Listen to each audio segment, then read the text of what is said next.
I'll leave you with a couple of thoughts.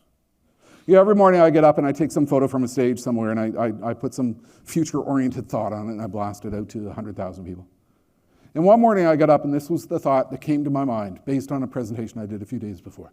We are now in a situation in which companies that do not yet exist will build products not yet conceived, using materials not yet invented, with methodologies not yet in existence. That's your world. And what are you going to do to reinvent yourself to that reality? Apple's in a situation where 60% of its revenue comes from products that didn't exist 4 years ago. That's your future. I'd hazard a guess that half of your revenue, 5 years from now, is going to be from procedures, practices, methodologies, materials, ideas, concepts that you're going to hear about today. And what are you going to do to ensure that you are reinventing yourself? Well, that's what innovation is all about. You're kind of going, okay, what do I do Monday morning? Well, give me a list of what I don't know what you do Monday morning. To me, a lot of this is about mindset. And I'll close with one poll, and if I can have just 5 minutes to close this off, this is kind of an important poll. What holds you back from pursuing the future? What attitude is holding you back? Send a text to 07480. Look at that, one person has really got this nailed here. 781235. What excuses do you hear? I think what happens in a lot of organizations, there are people who wake up in the morning, the very first thought that comes to their mind is, what am I going to do today to kill great ideas? Do you do that? What excuses do you hear?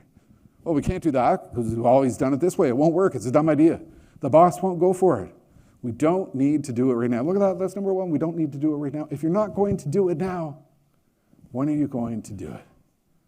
Some people watch the future happen. Innovators make the future happen. And you have a choice with everything you're going to hear today as what you are going to do to ensure that you're going to be that person.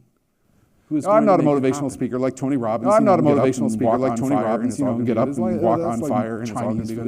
That's like Chinese food an hour later. What I do want you to think about is what am I going to do? What I do want you to think about is what am I going to do to the future? What am I going to do to be an innovator? What am I going to do to be an innovator? What am I going to do to change? What am I going to do to change my future before the future changes me? That's really the choice you have in front of you when it comes to the future. And how do you do that? Well, I will give you guidance on what you do Monday morning. I'll close with 10 words. Number one, observe. We all need to be futurists. What I'm doing here is simply sharing with you many ideas, many trends, many observations that you're already aware of. You already know your dental practice is being buffeted by change. Spend more time observing the trends and thinking about what they mean, and think about how you can ingest them in your practice and turn them into opportunities. Think about change. What do you need to change in your mindset? What do you need to change in your approach? What do you need to change in your day-to-day routine? What do you need to do to change your attitude towards the future? You concentrate on the word change. You dare, you take risks. You should be in a mindset. You're going to hear 3 ideas here today.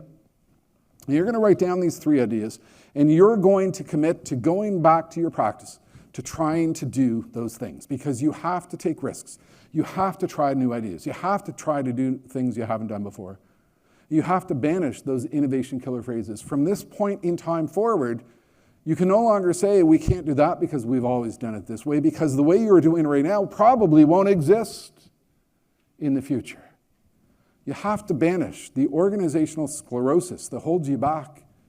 You have to try. Don't just find 3 things you're going to go back and take a risk on, but find 3 other ideas that when you hear them today, you think to yourself, that's a home run. That's something I could easily integrate in my practice. You have to try, because we have to make ourselves action-oriented, particularly during a period of time in which we've got economic uncertainty and volatility and all these scary headlines, which are causing us to think that we should delay our approach to the future. You have to question. We develop assumptions and habits and routines. we get into a mode and a pattern where we're doing the same thing, today that we did yesterday, and we'll keep doing that tomorrow. And when you're busy running a complex practice and you're managing day to day and you have no time to deal with and think about the future, you need to carve out that future. And you do that by questioning your assumptions, habits, and routines. You have to focus on growth. Everything you are hearing today, at the core of it, is about providing better patient solutions and growing and reinventing your practice. What am I going to do to focus on growth and focus on opportunity? And you do those things, you get into an action-oriented mindset, the word do. You do those 9 things, you get into the 10th most important word of all, and that's enjoy. Thank you very much. I went a couple of minutes over time, but still open for questions if we can. Thank you. Come. Will you do a couple questions with us? By all means. Fantastic. Thank you so much there, Jim, in terms of preparing for the future, and that the future is happening right now, and that we cannot in any way, slumber.